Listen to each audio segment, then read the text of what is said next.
இன்று சோழ மன்னன் கோப்பெருஞ்சோழனுக்கும் பாண்டிய நாட்டிலே வாழ்ந்த பிசிராந்தியார் என்பவருக்கும் இடையே இருந்த நட்பை பற்றியும் இவர்கள் வாழ்க்கையிலே நடைபெற்ற பல நிகழ்வுகளையும் பார்ப்போம்.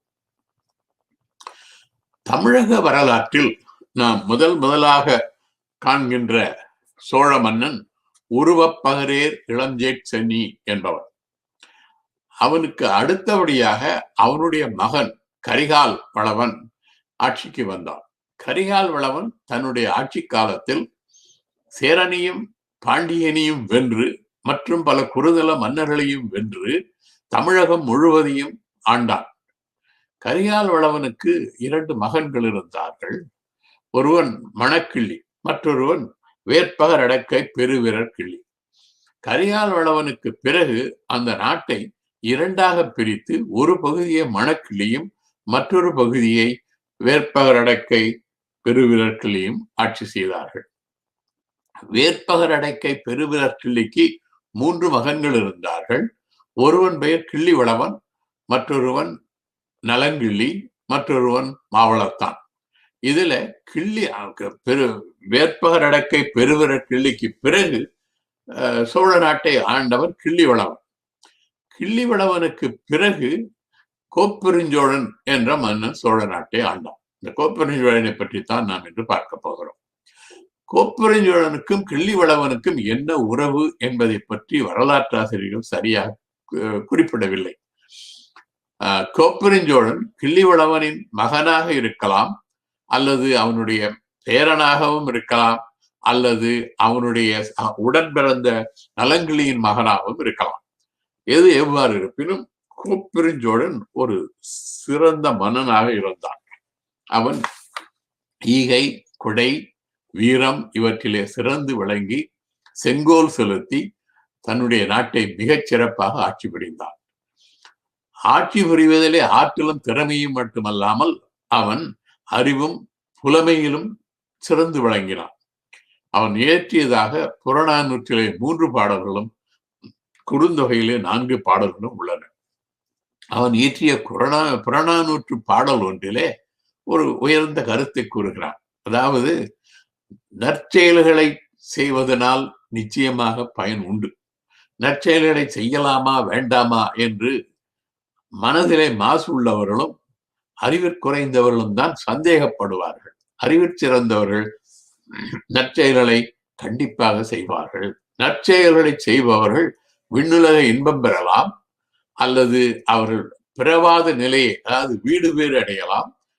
அதுவும் இல்லை என்றால் அவர்கள் இமயம் போல் உயர்ந்த புகழை நிலைநாட்டி குறையற்ற உடலோடு வாழலாம். ஆகவே எப்படி பார்த்தாலும் இந்த நற்செயல்களை, அறச்செயல்களை செய்பவர்களுக்கு நல்வாழ்க்கை உண்டு. மரணத்துக்கு பிறகு நல்வாழ்க்கை இருக்கலாம், அல்லது இந்த வாழ்க்கையிலேயே அவர்களுக்கு நல்வாழ்க்கை அமையலாம். ஆகவே அறச்செயல்களை செய்வது இன்றியமையாதது என்ற கருத்தை வலியுறுத்துகிறார். வள்ளுவரும் இதே கருத்தை கூறுகிறார். வள்ளுவர் அறத்தினுங்கு ஆக்கமும் இல்லை, அதனை மறத்தலின் இல்லை கேடு என்கிறார். அதாவது அறத்தினாலே நன்மைகள் வருகின்றன, அறம் செய்வதனாலே. அதை போல நன்மை தருவது வேறு எதுவும் இல்லை. அதுபோலவே அறத்தை செய்ய மறந்தால், அறச்செயல்களை செய்ய மறந்தால் அல்லது செய்யாவிட்டால் அதனால் கேடுகள் விளையும். அதை போல கேடுகள் தருவதும் வேறு எதுவும் இல்லை என்று கூறி வள்ளுவரும் அறச்செயல்களை செய்வதின் இன்றியமையாமையை வலியுறுத்துகிறார். இங்கு கோப்பெருஞ்சோழன் கருத்துக்கும் வள்ளுவரின் கருத்துக்கும் ஒற்றுமை இருப்பது குறிப்பிடத்தக்கது. இவ்வாறு கோப்பெருஞ்சோழன் சிறப்பாக சோழ நாட்டை ஆட்சி புரிகின்ற காலத்தில் பாண்டிய நாட்டில் பிசிர் என்ற ஊரில் ஆந்தையார் என்று ஒருவர் இருந்தார். ஆந்தையார் என்பது ஆதன் தந்தையார் என்பதின் திரிவு. ஆதன் என்பவனின் தந்தை ஆதன் தந்தையார். ஆதன் தந்தையார் என்பதுதான் ஆந்தையார் என்றாகியது. இவர் பிசிர் என்ற ஊரிலே வாழ்ந்ததால் இவர் பிசிராந்தையார் என்று அழைக்கப்பட்டார். இவர் புறநானூற்றிலே 4 செய்யுட்களும், அகநானூற்றிலே 1 செய்யுளும், நற்றிணையிலே 1 செய்யுளும் இயற்றியுள்ளார். ஒரு சமயம் சிலர் பிசிராந்தையாரிடம் வந்து, ஐயா, உங்களுக்கு வயதாகிவிட்டது, இருந்தாலும் உங்கள் முடி நரைக்கவில்லையே, அது எப்படி என்று கேட்டார்கள். அவர் தன்னுடைய மறுமொழியை ஒரு பாடலாக வெளிப்படுத்துகிறார். அந்த ஸ்லைடு போடுங்க. அந்த பாடல் யாண்டு பலவாக நரையில ஆகுதல் யாங்காகிறன வினவுதீராயின். அதாவது எனக்கு பல ஆண்டுகள் வயதாகி விட்டது, இருந்தாலும் என்னுடைய முடி நரைக்கவில்லையே என்று நீங்கள் கேட்பீர்களானால் அதற்கு நான் விடை கூறுகிறேன். மாண்டையன் மனைவியோடு மக்களும் நிரம்பினர். சிறப்புக்கும் பெருமைக்கும் உரிய என்னுடைய மனைவி, என்னுடைய மக்கள் இவர்களெல்லாம் அறிவு நிரம்ப பெற்றவர்கள். யான் கண்டனையர் என் இளையரம். என்னிடத்திலே பணிபுரிபவர்கள் என் குறிப்பை அறிந்து பணி செய்கிறார்கள். நான் அவர்களுக்கு இதை செய் என்று சொல்ல வேண்டியதில்லை, சொல்லாமலே பணியாற்றுகிறார்கள். அடுத்து, வேந்தனும் அல்லவை செய்யான் காக்கும். இந்த நாட்டை, பாண்டிய நாட்டை ஆட்சி செய்கின்ற வேந்தன், அந்த காலத்தில் ஆட்சி செய்த ஒரு அறிவுடை நம்பி என்பவன். வேந்தனும் அல்லவை செய்யான் காக்கும். இந்த நாட்டை காக்கின்ற பொழுது அவன் தீய செயல்களை செய்யாமல் நாட்டை காத்து வருகிறான். அதன் தலை ஆன்றவிந்தடங்கிய கொள்கை சான்றோர் பலர் யான் வாழும் ஊரே. அதற்கும் மேலாக நல்ல கொள்கைகளை உடைய சான்றோர்கள் பலர் நான் வாழுகின்ற ஊரிலே வாழுகிறார்கள். அதாவது இவருக்கு வீட்டிலே அமைதியான வாழ்க்கை. மனைவி நல்லவளாக இருக்கிறாள், அறிவில் சிறந்தவளாக இருக்கிறாள், பிள்ளைகளும் அறிவில் சிறந்தவளாக இருக்கிறார்கள். ஆகவே வீட்டிலே அமைதியான வாழ்க்கை, கவலை இல்லாத வாழ்க்கை.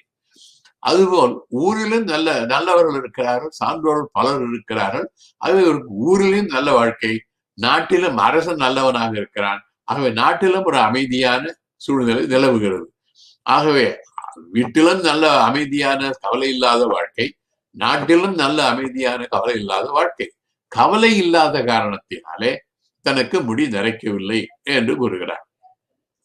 இன்றைய விஞ்ஞானிகள் அதிகமாக கவலைப்படுபவர்கள், அவர்களுக்கு இளம் வயதிலேயே முடி நரைக்கின்ற வாய்ப்பு உண்டு என்று கூறுகிறார்கள். ஆகவே இன்றைய விஞ்ஞானிகளின் கருத்துக்கும் புலவர் பிசிராந்தியார் கருத்துக்கும் ஒற்றுமை இருப்பது குறிப்பிடத்தக்கது. மற்றொரு சமயம் என்ன காரணத்தினாலோ இந்த பாண்டிய மன்னன் அறிவுடை நம்பி அதிகமாக வரி விதித்தான். நிதி பற்றாக்குறையாக இருக்கலாம், அல்லது அவன் செய்யாமல் அமைச்சர்கள் செய்திருக்கலாம். எப்படி இருந்தாலும் வரியை அளவுக்கு மீறி விதித்தான். அது மட்டுமல்லாமல் வரியை திரட்டுகின்ற பொழுதும் மக்களை துன்புறுத்தி, அவனுடைய ஆட்களை அனுப்பி மக்களை துன்புறுத்தி வரியை திரட்டினான். இதனால் மக்கள் துன்பப்பட்டார்கள். அவர்கள் இந்த அரசனுக்கு யாராவது அறிவுரை சொல்ல வேண்டும் என்று சிந்தித்தார்கள். ஆனால் அரசனுக்கு போய் யார் அறிவுரை சொல்வது? அவர்கள் சிந்தித்து பார்த்த பொழுது பிசிராந்தியார் தான் அதற்கு சிறந்தவர். அவர் அறிவில் சிறந்தவர், அவர் சொன்னால் அரசன் கேட்பான் என்று முடிவுக்கு வந்தார்கள். பிசிராந்தியாரிடத்தில் சென்று, ஐயா, நீங்கள் அந்த அரசனுக்கு அறிவுரை கூறுங்கள், வரி விதிக்கிறது குறைச்சலாக இருக்க வேண்டும், அது போலவே வரியை திரட்டுகின்ற பொழுதும் நல்ல முறையில வன்முறை இல்லாமல் வரியை திரட்ட வேண்டும் என்று சொல்லுங்கள் என்று கூறினார்கள்.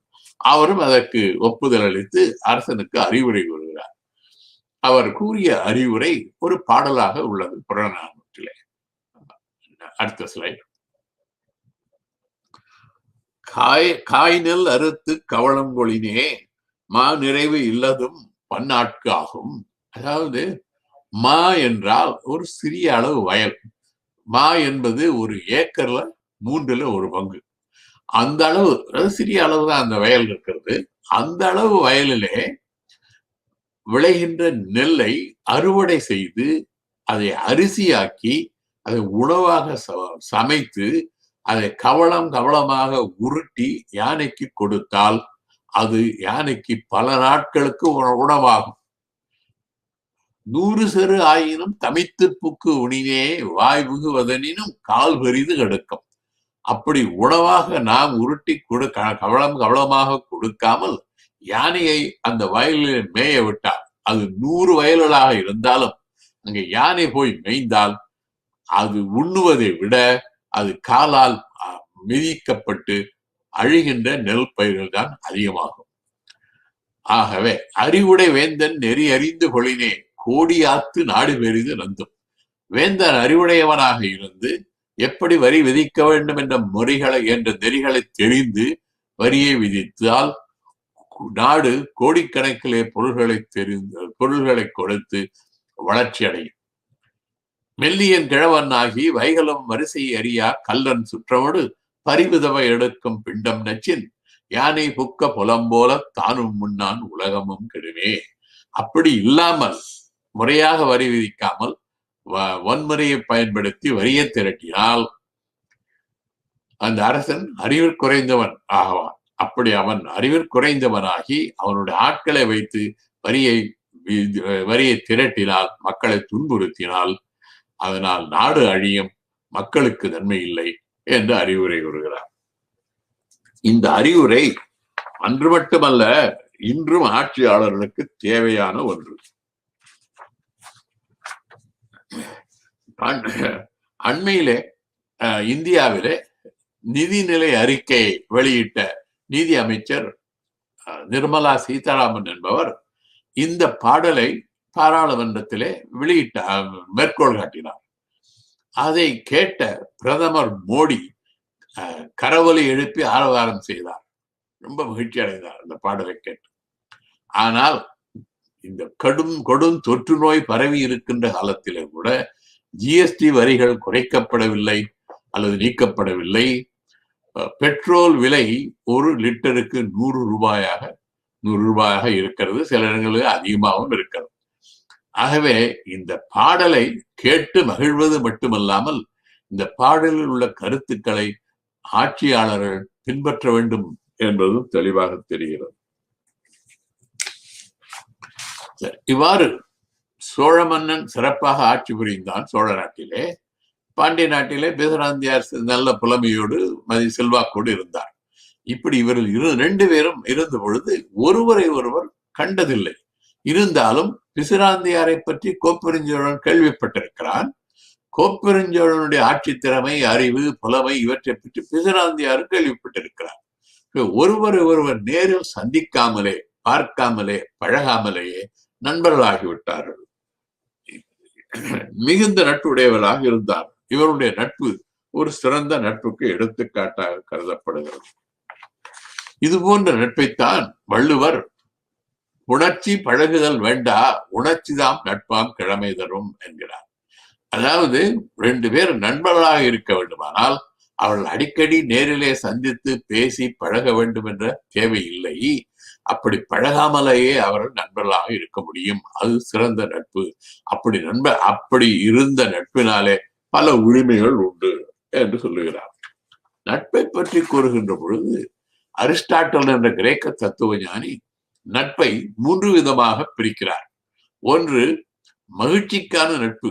அதாவது ஒருவரோடு நண்பராக இருக்கும் பொழுது அந்த நட்பினாலே மகிழ்ச்சியாக இருக்க முடியுமா, கூடி கழிக்க முடியுமா என்ற சிந்தனையோடு நட்பாக இருப்பது மகிழ்ச்சிக்கான நட்பு. மற்றொன்று பயன் கருதிய நட்பு. ஒருவரோடு நட்பராக இருக்கும் பொழுது அதனால என்ன பயன் இல்லாவிட்டால் அந்த நட்பு முறிந்துவிடும். அத்தகைய நட்பு பயன் கருதிய நட்பு. இந்த பயன் கருதிய நட்பும் மகிழ்ச்சிக்கான நட்பும் சிறந்த நட்புகள் அல்ல. அன்பின் அடிப்படையிலே தோன்றி அறம் சார்ந்த நட்பு தான் உயர்ந்த நட்பு, சிறந்த நட்பு என்பது அரிஸ்டாட்டிலின் கருத்து. வள்ளுவரும் இந்த பயன் கருதிய நட்பையும் மகிழ்ச்சிக்கான நட்பையும் தீ நட்பு என்கிறார். அவரும் இந்த அறம் சார்ந்த நட்பைத்தான் உயர்ந்த சிறந்த நட்பு என்று கூறுகிறார்.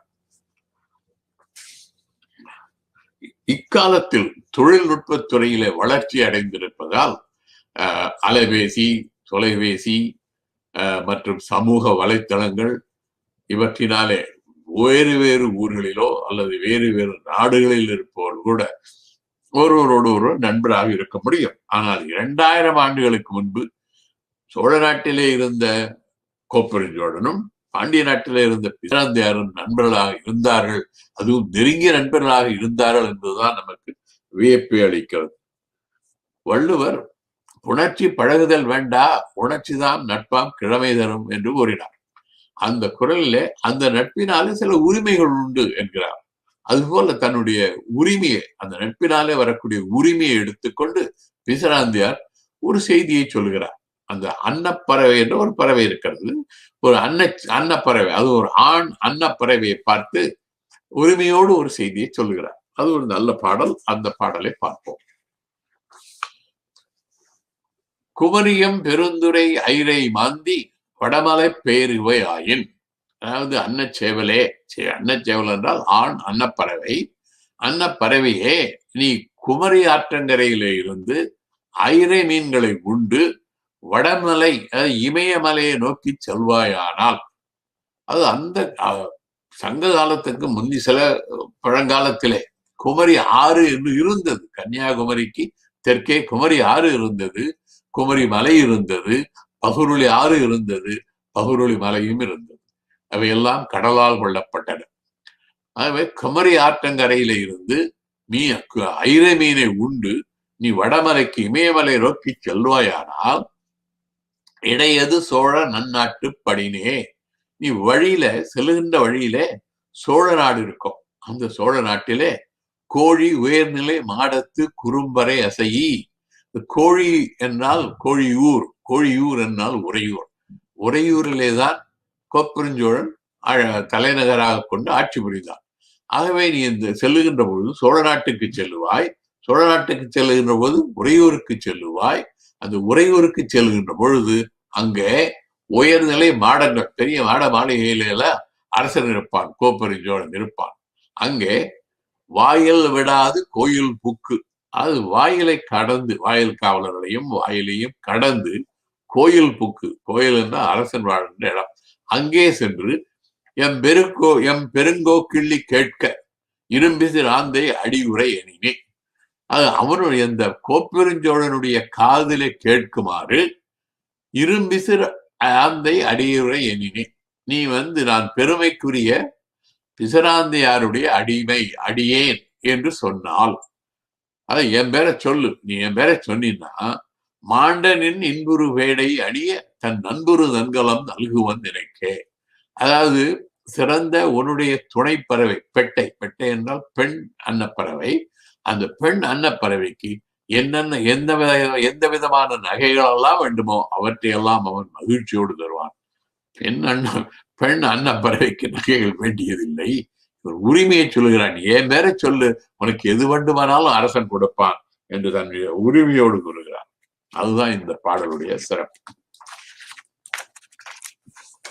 அடுத்து இவ்வாறு இவர்கள் நண்பர்களாக இருக்கின்ற பொழுது சோழ நாட்டிலே ஒரு குழப்பம். இந்த கோப்பெருஞ்சோழனுக்கு 2 மகன்கள் இருந்தார்கள்.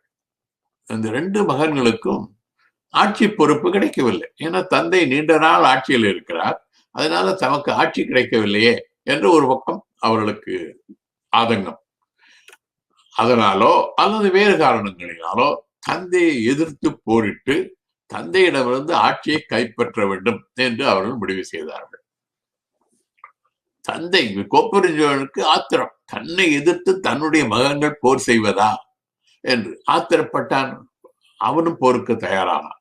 போர் நடக்கப் போகிறது. ஒரு பக்கம் 2 மகன்கள், மற்றொரு பக்கம் தந்தை, 2 பேரும் படை இருக்கிறார். இவர்கள் படை இருக்கிறது, அவர்களுக்கு அங்கே படை இருக்கிறது.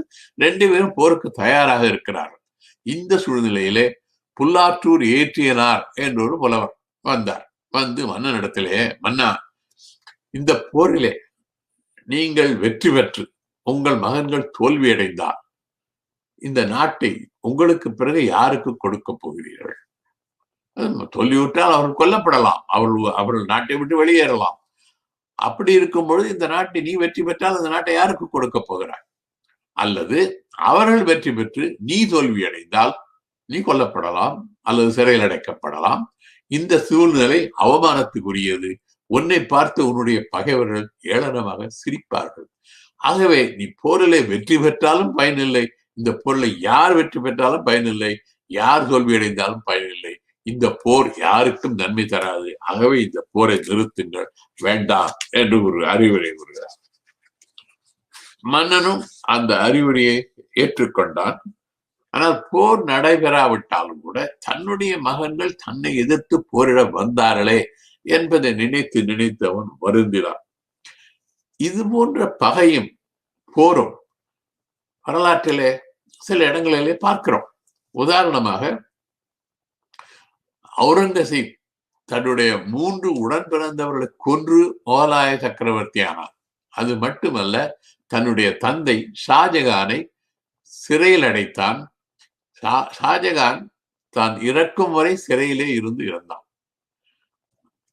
மற்றும் வேறு சில நாடுகளிலும் எகிப்து, இங்கிலாந்து, ரோம், கிரீக் போன்ற நாடுகளிலும் உடன்பிறந்தோரையும் சுற்றத்தாரையும் கொன்று ஆட்சிக்கு வந்ததாக வரலாறுகள் கூறுகின்றன. இதுபோல் தோல்வி, அவமானம் இவை ஏற்பட்டால் சங்க காலத்திலே மக்கள் என்ன செய்வார்கள் என்றால் வடக்கிருப்பார்கள், வடக்கிருந்து உயிர் துறப்பார்கள். உதாரணமாக வெண்ணிப்பரந்தலை என்ற இடத்திலே கரிகால் சோழனுக்கும் மற்ற சில மன்னர்களுக்கும் இடையே போர் நடந்தது. அதிலே குறிப்பாக சேரமான் பெருஞ்சேரலாதன் போரில் இருந்தான். அந்த போரிலே சேரமான் பெருஞ்சேரலாதன் தோல்வியடைந்தான். அவன் தோல்வியடைந்தது மட்டுமல்லாமல் அவன் மீது ஒரு வேல் பாய்ந்தது. அந்த வேல் அவன் மார்பிலே வந்தது. மார்பிலே வந்து விழுந்த வேலானது முதுகை துளைத்தது. முதுகிலே புண்பட்டால் அது பெரிய அவமானம். தமிழருடைய வழக்கப்படி, மரபுப்படி தனக்கு முதுகிலே புண்பட்டு விட்டது, இதை விட மானக்கேடு வேறு எதுவும் இல்லை என்று எண்ணி அந்த சேரமான் பெருஞ்சேரலாதன் வடக்கிருந்து உயிர் துறந்தான். அதுபோலவே சோழன் செங்கணான் என்பவனுக்கும் சேரமான் கணைக்கால் இரும்புரைக்கும் இடையே நடந்த போரில் சேரமான் கணைக்கால் இரும்புரை தோல்வியடைந்தான், சிறையில் அடைக்கப்பட்டான். ஒரு நாள் அவனுக்கு நீர் வேட்கை அதிகமாக இருந்ததால் தண்ணீர் கேட்டான் சிறை காவலரிடத்துல. சிறை காவலர்கள் தண்ணீர் கொண்டுவதற்கு காலம் தாழ்த்தினார்கள். அவன் அதை பார்த்து மிகவும் வெட்கப்பட்டான், கோபப்பட்டான். அவன் நினைத்தான், நான் எத்தனை பெரிய மன்னன், நான் எத்தகைய குடும்பத்திலே பிறந்தவன், இது போன்ற என்னை மதிக்காமல் நான் தண்ணீர் கேட்டால் அதை கூட கொடுக்க மறுக்கிறார்களே, இதை போன்ற அவமானத்தை பொறுத்து கொண்டு நான் இனியும் வாழ வேண்டுமா என்று கருதி உண்ணாமல் நீரும் குடிக்காமலே இருந்து வடக்கிருந்து உயிர் நீத்தான். வடக்கிருத்தல் என்றால் என்ன? வடக்கிருத்தல் என்றால் வடக்கு பக்கமாக பார்த்து கொண்டு, வடக்கு பக்கம் நோக்கி அல்லது வடக்கு பக்கமாக தலை வைத்து படுத்துக்கொண்டு உண்ணாமல் நீர் கூட குடிக்காமல் பல நாட்கள் இருப்பது. இது ஒரு வகையான தற்கொலை முயற்சி தான். இருந்தாலும் மானக்கேடு வந்த பிறகு வாழ வேண்டாம் என்று ஒரு முடிவு செய்கிறார். அத்தகைய மானக்கேடு அல்லது அவமானம் ஏற்பட்டால், தோல்வி ஏற்பட்டால் சிலர் வடக்கிருந்து உயிர் நீத்தார். தமிழகத்துல தமிழனுக்கு ஏன் வடக்கு இருந்தார்கள் என்றால், தமிழனுக்கு வடக்குங்க எப்பொழுது ஒத்து வராது என்று நினைக்கிறேன். வடக்கு பக்கம் காத்து வந்தாலே பிடிக்காது. வடக்கு காத்து வாடை காற்று வேண்டாம், அதை வெறுப்பது தமிழர்கள் வழக்கம். அது மட்டுமல்ல, வடக்கு பக்கம் தலை வைத்து படுக்க கூடாது என்பதும் தமிழர்களுடைய நம்பிக்கை. உத்தமம் கிழக்கு, ஓங்குயிர் மேற்கு, மத்திபம் தெற்கு, மரணம் வடக்கு. இதுதான் நம்ம தமிழருடைய நம்பிக்கை. அதாவது வடக்கு பக்கம் தலை வச்சு படுத்த நீ செத்த. ஆகவே வடக்கு என்பதே தமிழருக்கு ஆகாது. அதனால வடக்கிருத்தல் என்றால் ஒரு உண்ணாமல் நீர் கூட குடிக்காமல் இருந்து பல நாட்கள் இருந்து உயிரை துறப்பது. சங்க காலத்திலே ஒருவர் அவ்வாறு வடக்கு இருக்கும் பொழுது அவருடைய நண்பர்கள் அவர் கூட இருப்பார்கள், துணையாக இருப்பார்கள், அவர்களும் வடக்கு இருப்பார்கள். அதுபோல் மன்னன் கோப்பெருஞ்சோழன் வடக்கு இருக்க முடிவு செய்தான், வடக்கு இருந்தான். அப்பொழுது பலரும் வந்தார்கள். அதிலே பொத்தியார் ஒன்று புலவர் வந்தார். பொத்தியார் இந்த கோப்பெருஞ்சோழனுடைய அவைக்கள புலவர், அவனுக்கு நெருங்கிய நண்பரும் கூட. அவர் வந்த உடனே கோப்பெருஞ்சோழன் சொன்னான், ஐயா பொத்தியார் அவர்களே, நீங்கள் வடக்கு இருக்க வேண்டாம், உங்களுடைய மனைவி இப்பொழுது கருவுற்று இருக்கிறார். ஆகவே உங்களுக்கு குழந்தை பிறந்த பிறகு நீங்கள் வாருங்கள், அதுவரையில் நீங்கள் உங்கள் மனைவியோடு இருங்கள் என்று சொல்லி அவரை வடக்கு இருக்க வேண்டாம் என்று சொல்லி அனுப்பிவிட்டார். மற்றவர்களெல்லாம் அங்கே அருகில் இருந்தார்கள். ஆனால் கோப்பெருஞ்சோழனுடைய உயிருக்கினிய நண்பர் பிசிராந்தையார் வரவில்லை. பிசிராந்தையார் வரவில்லை என்ற உடனே அங்க இருந்த அருகில் இருந்த புலவர்களும் அறிஞர்களும் அமைச்சர்களும் எல்லாம் பேசிக் கொள்ளுகிறார்களாம். பாண்டிய நாட்டுல இருக்காரு, இவர் சோழ நாட்டுல இருக்காரு, அவர் வரமாட்டாரு, வர்றது சந்தேகம்தான். இதெல்லாம் இந்த பேச்சுகள் மன்னனுடைய காதிலே விழுகிறது. அவன் அவர்களுக்கு தன்னுடைய கருத்தை கூற விரும்புகிறான். அவன் தன்னுடைய கருத்துல அவர் கண்டிப்பாக வருவார் என்பதை ஒரு பாடலாக வெளிப்படுத்துகிறான். அடுத்த ஸ்லைட். இது மன்னனுடைய பாடல். கேட்டல் மாத்திரை அல்லது யாவதும் காண்டல் இல்லாது யாண்டு பல கழிய வழுவின்று பழகிய கிழமையாயினும் அரிதே தோன்றல் அதற்பட ஒழுகல் என்று ஐயம் கொள்ளன்மின் ஆறறிவாளீர். ஆறறிவாளீர் என்றால் மிகுந்த அறிவுடையவர்களே, அது இந்த புலவர்களையும் அமைச்சர்களையும் பார்த்து சொல்லுகிறான். மிகுந்த அறிவுடையவர்களே, கேட்டல் மாத்திரை அல்லது யாவதும் காண்டல் இல்லாது. நாங்கள் ஒருவரை பற்றி, நாங்கள் என்றால் கோப்பெருஞ்சோழனும் பிசிராந்தையாரும், நாங்கள் இருவரும் ஒருவரை பற்றி ஒருவர் கேள்விப்பட்டிருக்கிறோம். ஆனால் யாவதும் காண்டல், நாங்கள் எப்பொழுதுமே பார்த்து கிடையாது ஒருவரை ஒருவர். இல்லாது ஆண்டு பல கழிய, இப்படி பல ஆண்டுகள் கழிந்து விட்டன. வலுவின்றி பழகிய கிழமையராயினும் குற்றமல்லாமல் நெருங்கி பழகிய நட்பும் உரிமையும் உடையவர்களாக இருந்தாலும் அரிதே தோன்றும். அவர் இங்கே வருவது அரிது, வரமாட்டார், அநேகமாக வரமாட்டார். அதற்பட ஒழுகல் என்று ஐயங்கொள்ளன்மின், அவர் வரமாட்டார் என்று நீங்கள் சந்தேகப்படாது, வருவாரோ வரமாட்டாரோ என்று சந்தேகப்படாதீர்கள் என்று கோப்பெருஞ்சோழன் சொல்லி தொடர்கிறார். உங்களுக்கு பிசிராந்தையார் எப்படிப்பட்டவர் தெரியுமா? இகழ்விலன், அவன் என்னை இகழமாட்டான். இனியன், அவன் இனியவன். யாத்த நண்பினன், நெருங்கிய நண்பன். புகழிட வரும் பொய் வேண்டலனே, பொய் சொல்லி புகழை சம்பாதிக்க மாட்டான். புகழ் வரும் என்றால் பொய் சொல்ல மாட்டான். தன் பெயர் கிழக்குங்காலை என் பெயர் பேதை சோழன் என்னும் சிறந்த காதற்கிழமையும் உடையவன். எனக்கும் அவனுக்கு உடைய நட்பு எப்படி, அவன் எப்படிப்பட்டவன் என்றால், நீங்கள் போய் அந்த பிசிராந்தையாரை, ஐயா உங்கள் பெயர் என்ன என்று கேட்டால் அவன் தன்னுடைய பெயர் சோழன், கோப்பெருஞ்சோழன் என்று சொல்லுவான். அதாவது அந்த அளவுக்கு எங்களிடத்துல வேற்றுமையே கிடையாது, நானும் பிசிராந்தையாரும் ஒன்றுதான் என்று சொல்லுகிறான். அதன் தலை இன்னதொரு காலை நில்லலன் ஒழிக்க அவருக்கு இடமே. அவர் கண்டிப்பாக இந்த சமயத்திலே வருவார், அவருக்கு ஒரு இடத்தை ஒழித்து வையுங்கள் என்று கூறுகிறார். அவர் கூறியது, மன்னன் கூறியதை போலவே பிசிராந்தையார் வந்தார். அவரும் அங்கே அந்த ஒரு கருத்து வேறுபாடு, வரலாற்று ஆசிரியர்கள் உரையாசிரியர்களிடத்திலே ஒரு கருத்து வேறுபாடு, பாடல் முடிந்து விட்டது.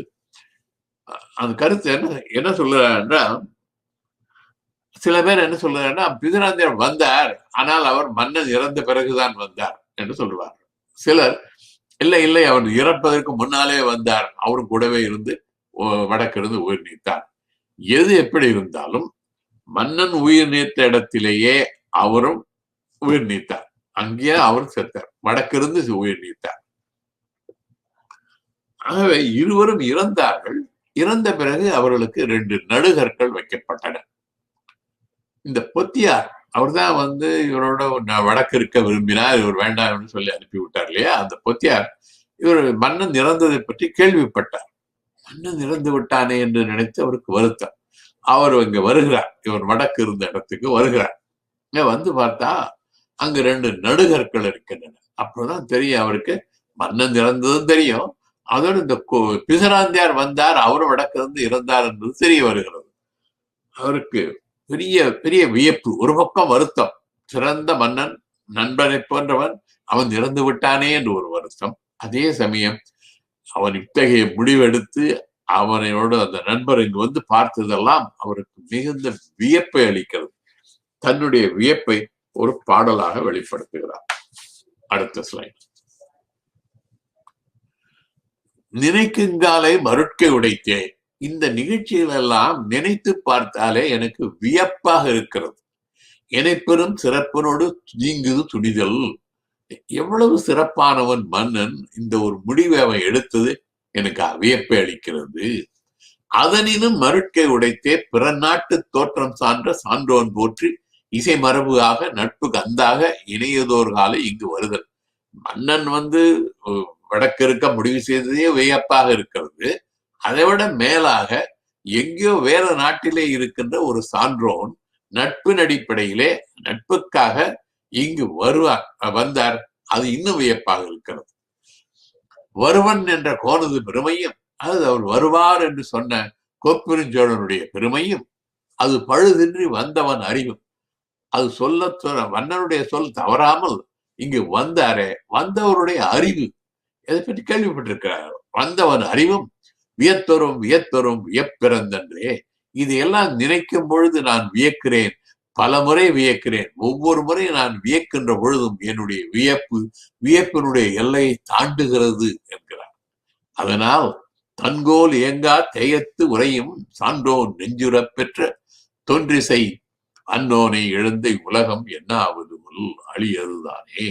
அதனால் தன்னுடைய தன்கோல் ஏங்கா தேயத்து உரையும், அது தன்னுடைய ஆட்சி இல்லாத இடத்துல, அது இவர் சோழ நாட்டிலே அரசன், பாண்டிய நாட்டிலே அவர் இருக்கிறார். தன்னுடைய ஆட்சி நடைபெறாத வேறு ஒரு நாட்டிலே இருந்து அன்னோனை அப்படிப்பட்டவனுடைய உள்ளத்திலே கோப்பெருஞ்சோழன் இடம் பெற்றான். வேறு நாட்டிலே இருக்க ஒரு அறிஞருடைய உள்ளத்திலே இடம் பெற்றான் அந்த கோப்பெருஞ்சோழன். அதுவும் வியப்பாக இருக்கிறது. இத்தகைய சிறந்த மன்னன் இப்பொழுது இறந்து விட்டான். இந்த நாடு அவனை இழந்து விட்டது. என்ன ஆவது, இனி இந்த நாடு என்ன ஆக போகிறதோ, இந்த நாடு இறங்கத்தக்கது என்று கூறுகிறார். இது போலவே கண்ணாகனார் என்று புலவர், அவர் இந்த சூழ்நிலையை பார்த்து கோப்பெருஞ்சோழன் வடக்கிருந்ததும் பிசிராந்தியார் வந்ததும் இருவரும் ஒருவரோடு ஒருவர் நண்பராக இருந்தது, இதையெல்லாம் நினைத்து பார்க்கிறார். அவர் ஒரு பாடல், தன்னுடைய கருத்தை அவர் ஒரு பாடலாக வெளிப்படுத்துகிறார். பொன்னும் துயிரும் முத்தும் மன்னிய மாமலை பயந்த காமரு மணியும். அதாவது பொன் இருக்கிறது, அடுத்து பவளம், துயிரனால் பவளம், முத்து, மன்னிய மாமலை பயந்த காமரு மணி, விரும்பத்தக்க மணி, மாணிக்கம். அது பொன், பவளம், முத்து, மாணிக்கம், இவையெல்லாம் எங்கோ இருக்கிறது, இடைபட சே ஆயும், தூரத்தில் இருக்குது. மலை எங்கோ இருக்கிறது, கடல் எங்கோ இருக்கிறது, நிலத்திலே பொன் இருக்கிறது, இவையெல்லாம் எங்கெங்கோ இருக்கிறது ஒவ்வொன்றும். இருந்தாலும் தொடை புணர்ந்து அருவிலை நன்கலம் அமைக்கும் காலை, இவையெல்லாம் தொடுத்து, இந்த பொன்னையும் முத்தையும் பவளத்தையும் மாணிக்கத்தையும் தொடுத்து அருவிலை நன்கலம் மதிக்கத்தக்க நல்ல நல்ல அணிகலனாக ஒரு நகையாக செய்கின்ற பொழுது இவையெல்லாம் ஒன்று சேருகின்றன. எங்கோ இருந்த பொருட்கள் எல்லாம் இப்படி ஒன்று சேருகின்றன. அதுபோல தோன்றியாங்கு என்றும் சான்றோர் சான்றோர் பாலர் ஆவர். அந்த எப்படி விலை உயர்ந்த பொருட்கள் எல்லாம் ஒன்றாக கூடுகின்றனவோ நகை செய்யும் பொழுது, அதை போல நட்பின் அடிப்படையிலே சான்றோர் சான்றோர்களை சேர்கிறார்கள். இதான் இனம் இனத்தோடு சேரும் என்பார்களே, அதே போல நட்பின் அடிப்படையில சான்றோரும் சான்றோர்களோடு சேருகிறார்கள் என்று இந்த இருவருடைய நட்பை பற்றி அவர் வியக்கிறார் ஒரு பாடல்கள். முடிவாக சோழ நாட்டை ஆட்சி புரிந்த கோப்பெருஞ்சோழனும் பாண்டிய நாட்டிலே வாழ்ந்த பிசிராந்தையாரும் ஒருவரை ஒருவர் காணாமலேயே, ஒருவரோடு ஒருவர் பேசி பழகாமலேயே, புணர்ச்சி பழகுதல் வேண்டா உணர்ச்சிதான் நட்பாம் கிழமை தரும் என்ற குரலுக்கு ஏற்ப பயன் கருதாமல், மகிழ்ச்சிக்காக இல்லாமல் அன்போடும் அறத்தோடும் கூடிய நட்பு கொண்டார்கள். தான் வடக்கு இருப்பதை கேட்டு தன்னை காண வருவார், பிசிராந்தியார் தன்னை காண வருவார் என்று கோப்பெருஞ்சோழன் கூறியதைப் போலவே பிசிராந்தியார் வந்தார். அவர் தன்னுடைய நண்பன் கோப்பெருஞ்சோழன் வடக்கிருந்த இடத்திலேயே தானும் வடக்கிருந்து உயிர் துறந்தார். இந்த நட்பை பற்றி ஒரு நினைக்கும் பொழுது எனக்கு திருக்குறளில் உள்ள ஒரு குறள் ஒன்று நினைவுக்கு வருகிறது. ஒரு குறளில ஒரு காதலன் தன்னுடைய காதலிக்கும் தனக்கும் இடையே உள்ள உறவு, நட்பு, இதை பற்றி சொல்லுகிறான். அவன் என்ன சொல்கிறான் என்றால், என்னுடைய காதலிக்கு எனக்கும் உள்ள ஒரு நட்பு எப்படி என்றால், அது எங்க உயிருக்கும் உடம்புக்கும் உள்ள நட்பை போல. அதாவது குறள் உடம்போடு உயிரிடை என்ன மற்றென்ன மடந்தையோடு எம்மிடை நட்பு. உடலுக்கும் உயிருக்கும் உள்ள ஒரு நட்பை போலது எனக்கும் என் காதலிக்கு இடையே உள்ள தொடர்பு. உயிர் இல்லாமல் உடல் இயங்க முடியாது, உடல் இல்லாமல் உயிர் இயங்க முடியாது. அவை இரண்டும் சேர்ந்தாதான் வாழ்க்கை. அதுதான் அவருடைய காதல் வாழ்க்கை. அதை போல பிசிராந்தியாரும் கோப்பெருஞ்சோழரும் நெருங்கிய நண்பர்களாக இருந்தார்கள். இந்த காதலன் கூறுவதை போல உயிரும் உடலும் போன்ற நட்புடையவர்களாக இருந்தார்கள். அந்த நட்பு தான் மிகச் சிறந்த நட்பு. அது இன்றும் பேசப்படுகிறது. ஆகவே பிசிராந்தியார் கோப்பெருஞ்சோழன் நட்பு வாழ்க, அதனுடைய பெருமை வளர என்று கூறி இதுவரை பொறுமையாக செவிமடுத்து கேட்டு நேயர்கள் அனைவருக்கும் நன்றி கூறி அமைகிறேன். வணக்கம்.